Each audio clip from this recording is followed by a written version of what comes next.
আসসালামু আলাইকুম রহমতুল্লাহ। আপনি যদি মুসলমান হয়ে থাকেন তাহলে অবশ্যই কমেন্ট বক্সে সালামের উত্তরটি দিয়ে যাবেন। নিয়োগ বিজ্ঞপ্তি প্রকাশ করেছে গণপ্রজাতন্ত্রী বাংলাদেশ সরকার জাতীয় রাজস্ব বোর্ড। জাতীয় রাজস্ব বোর্ড নিয়োগ বিজ্ঞপ্তি প্রকাশ করেছে। একটি পদে নিয়োগ দেওয়া হবে এবং অসংখ্য জনগণ নিয়োগ দেওয়া হবে।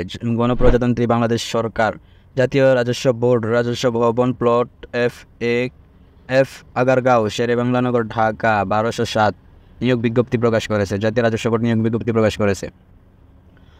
অর্থ মন্ত্রণালয়, অভ্যন্তরীণ সম্পদ বিভাগ, প্রশাসন 2 সেবা শাখা এর স্মারক নং খ্রিস্টাব্দে মূল্যে প্রাপ্ত ছাড়পত্র অনুযায়ী জাতীয় রাজস্ব বোর্ড এর অধীনে গ্রেড 20 গ্রেডভুক্ত নিম্নোক্ত স্থায়ী পদে, অস্থায়ী না, স্থায়ী পদে অর্থাৎ সরকারি স্থায়ী পদে সরাসরি জনবল নিয়োগের লক্ষ্যে পদের পাশে বর্ণিত শর্তে বাংলাদেশের প্রকৃত নাগরিকদের নিকট হতে নিম্ন বর্ণিত শর্ত সাপেক্ষে অনলাইনে এই লিঙ্কের মাধ্যমে, অনলাইনে ওনাদের এটা লিঙ্ক, এই লিঙ্কের মাধ্যমে আবেদন করতে হবে। এই লিঙ্কটি আপনারা আমাদের পিন কমেন্টে এবং ডিসক্রিপশন বক্সেও পেয়ে যাবেন।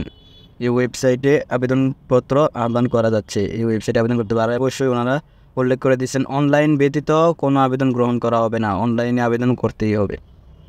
তো চলুন কী পদে আবেদন করা যাবে এবং কোন কোন পদে নিয়োগ দিতেছে আমরা জেনে আসি।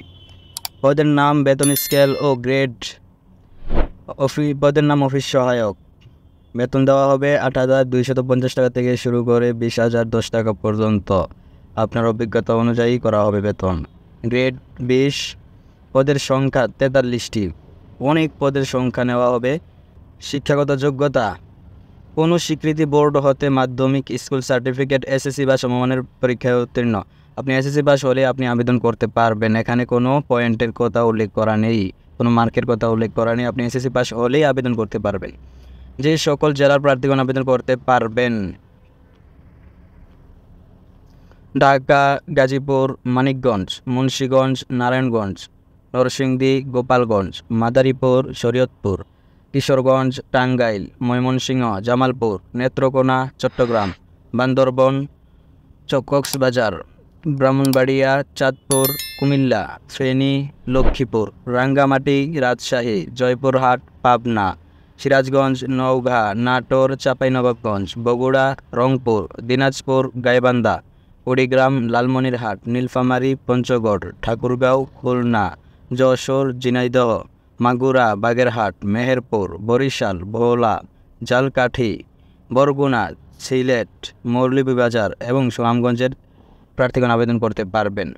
তবে এতিম ও শারীরিক প্রতিবন্ধীর কোটায় যদি থাকেন তাহলে বাংলাদেশের যে কোনো জেলা থেকে আপনি আবেদন করতে পারবেন, আপনার আবেদন গ্রহণ করা হবে।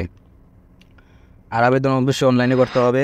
নাম্বার 1, প্রার্থীকে জন্মসূত্রে বাংলাদেশের নাগরিক হতে হবে, অবশ্যই বাংলাদেশি নাগরিক হতে হবে। কোনো প্রার্থী বিদেশি নাগরিককে বিয়ে করলে বা বিয়ে করতে প্রতিজ্ঞাবদ্ধ হলে তিনি আবেদনের যোগ্য বলে বিবেচিত হবেন না। প্রার্থী বয়স 18 থেকে 30 হতে হবে এবং মুক্তিযোদ্ধার কোটা যদি থাকেন, মুক্তিযোদ্ধার পুত্র বা নাতির কোটা যদি থাকেন, অথবা আপনি যদি শারীরিক প্রতিবন্ধীর কোটা থাকেন তাহলে 18 থেকে 32 আপনার বছর সর্বোচ্চ। অবশ্যই অনলাইনের মাধ্যমে আবেদন করতে হবে। আর ভিডিওটি থেকে যদি একটু উপকৃত হয়ে থাকেন একটি লাইক এবং কমেন্ট করে আপনার মতামত জানিয়ে দিন এবং নিত্য নতুন জবের আপডেট পেতে আমাদের চ্যানেলটি সাবস্ক্রাইব করে দিন। ধন্যবাদ।